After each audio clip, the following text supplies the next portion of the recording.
आज की कहानी का नाम है दूरियां। रीमा की शादी एक मध्य वर्गीय परिवार में हुई थी। ससुराल में सास ससुर के अलावा एक देवर था। रीमा घर की बड़ी बहू थी। शादी के एक हफ्ते बाद ही उसकी सास ने घर के कामकाज की सारी जिम्मेदारी उसे सौंपते हुए कहा, बहू, मैंने बहुत साल घर का कामकाज कर लिया, अब तेरी बारी है।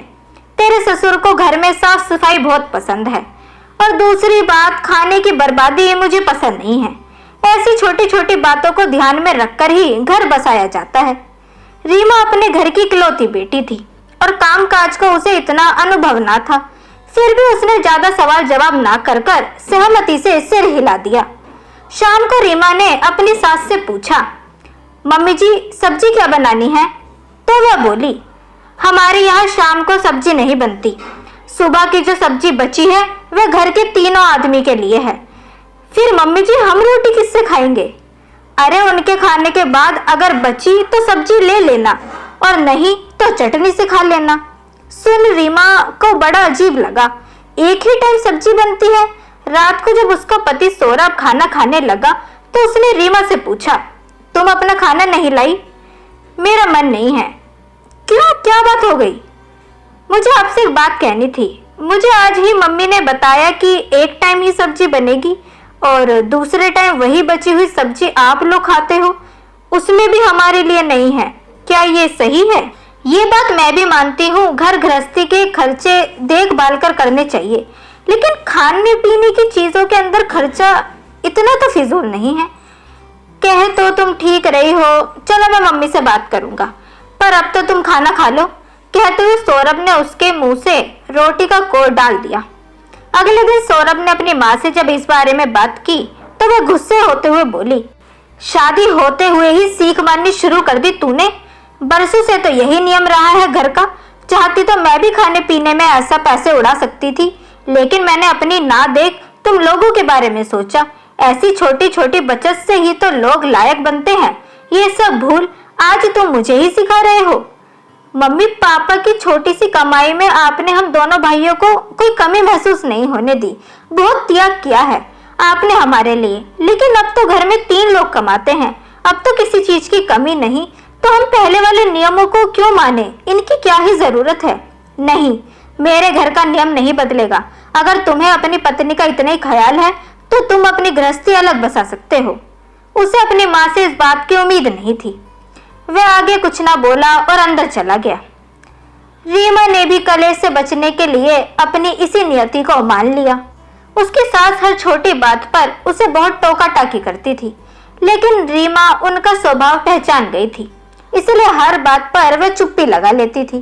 रीमा को भी ये सब अच्छा न लगता था, लेकिन घर में शांति बनाए रखने के लिए चाहकर भी वह रीमा के लिए कुछ न कह पाता। रीमा प्रेग्नेंट थी। डॉक्टर ने उसे फल सब्जी खाने व दूध पीने के लिए कहा था। डॉक्टर की सलाह मान उसकी सास ने उसके लिए दूध लगा दिया। रीमा ने हमेशा भैंस का दूध पिया था। उसे थैली के दूध का स्वाद अच्छा नहीं लगता था। इस बारे में जब अपनी सास से कहा तो वह बोली, बहू, इतने चोचले मत कर। मैं कहाँ से लाऊं तेरे लिए भैंस का दूध? जो है यही पी ले। इसी बीच रीमा के देवर का रिश्ता भी तय हो गया और 1 महीने के अंदर शादी भी हो गई।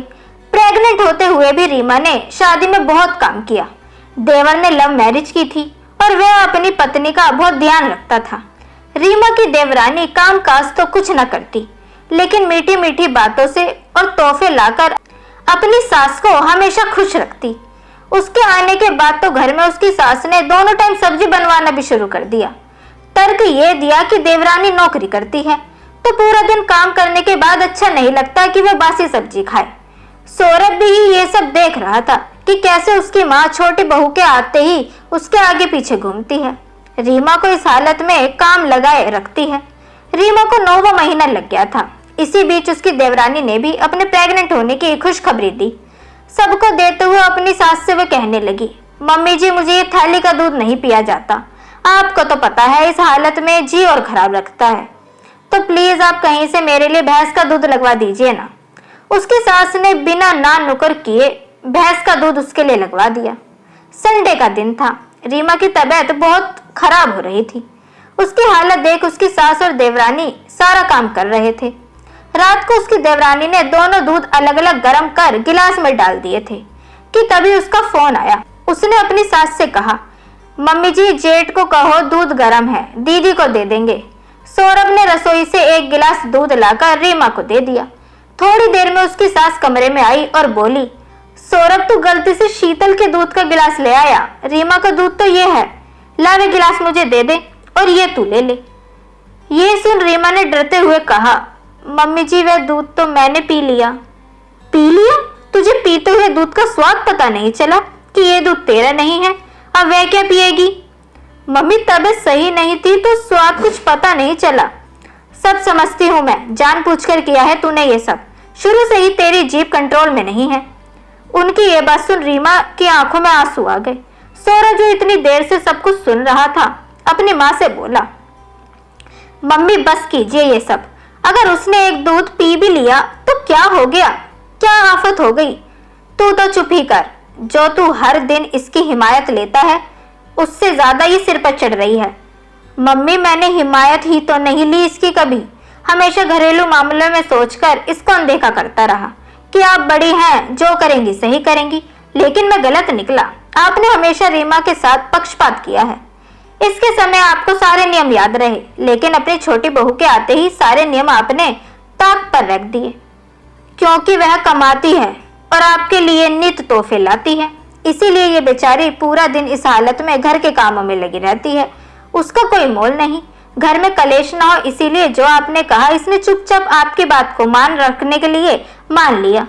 मैं तो बहुत दिनों से घर में होने वाले इस भेदभाव को देख रहा हूँ। आपसे बात भी करना चाहता था, लेकिन इसने ही मुझे रोका हुआ था, लेकिन अब मैं चुप नहीं रहूंगा। अभी तो आप अपनी दोनों बहुओं के अंदर भेदभाव करती हैं, कल को बच्चे होंगे तो बच्चों में भी आप भेदभाव करना शुरू कर देंगी, जिसे कोई भी माता पिता सहन नहीं कर पाएगा। इसीलिए मैंने फैसला कर लिया है, रीमा की डिलीवरी के बाद हम अलग रहेंगे, जैसे कि आपने शुरू में कहा था। सौरभ के मुंह से यह सब सुनकर उसकी माँ स्तंभ रह गई, उन्हें कोई जवाब नहीं सूझा। वह चुपचाप कमरे में चली गई। रीमा ने एक प्यारी सी बेटी को जन्म दिया। उसके जन्म के बाद जब सौरभ और रीमा जाने लगे तो उसकी माँ और पिताजी ने उन्हें रोकने की बहुत कोशिश करी, लेकिन सौरभ ने उन्हें समझाते हुए कहा, माँ हम सबकी बेहतरी के लिए हमारा अलग होना जरूरी है, शायद दूर रहने से ही दिलों की दूरियां कुछ कम हो जाए और रिश्तों में फिर से अपनापन या प्यार लौट आए। तो दोस्तों कैसी लगी आपको आज की कहानी, यह हमें कमेंट सेक्शन के थ्रू जरूर बताएं। वीडियो अगर आपको पसंद आई हो तो इसे लाइक जरूर करें, साथ ही इसे अपने दोस्तों के बीच भी शेयर करें। चैनल को सब्सक्राइब करना ना भूलें। मिलते हैं आपसे अगली वीडियो में, तब तक के लिए गुड बाय।